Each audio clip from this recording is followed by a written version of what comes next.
Guys, tingnan nyo yung alikabok. Ayan yung lilinisin ko. Yung upuan. Yung dati daw hindi naglilinis, ibig sabihin hindi naglilinis nga. Ayan, papalinisin ko yan. So, malawak sana pero puno ng alikabok at dumi. Lilinisin ko yan, guys. Tingnan nyo yung guys. So, yan. I-update ko kayo pagka natapos na at ayusin ko para gumanda uli. Bye, guys. Yan naman, guys, ang dumi. At napakasipag ng nakuha daw nila dati. Yan. So, pwede pala dito magsampay kung kinakailangan. Mahaba-haba.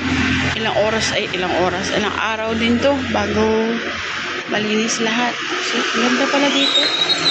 Ayan, guys, tingnan nyo. Ang ganda ng taas pala dito. See? Baba. Baba puhot.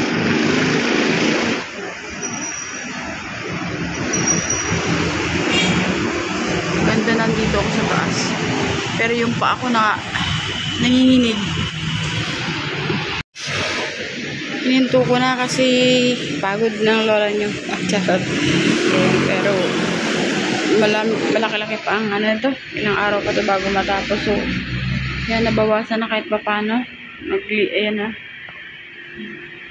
Nakita na ang kinang kahit papano. Ayan o.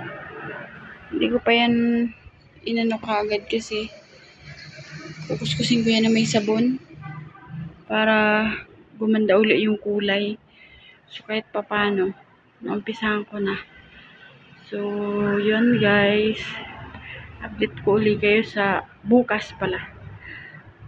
Pag-ano uli ako, mag-video uli ako para sa update sa paglinis. Charot! Ayan. Sayang kasi nanghinaya ako hindi nagagamit to. Ka-stock lang.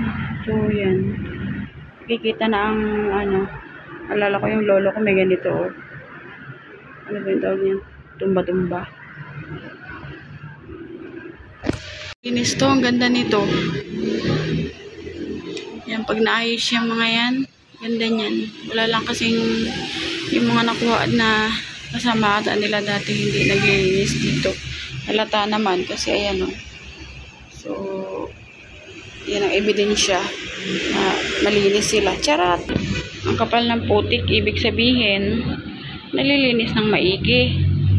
Mabait lang kasi itong mga boss ko kaya hindi kagaya ng ibang amo na nag-check ng mga mga nililinis. Gawa ng busy sila kaya yan.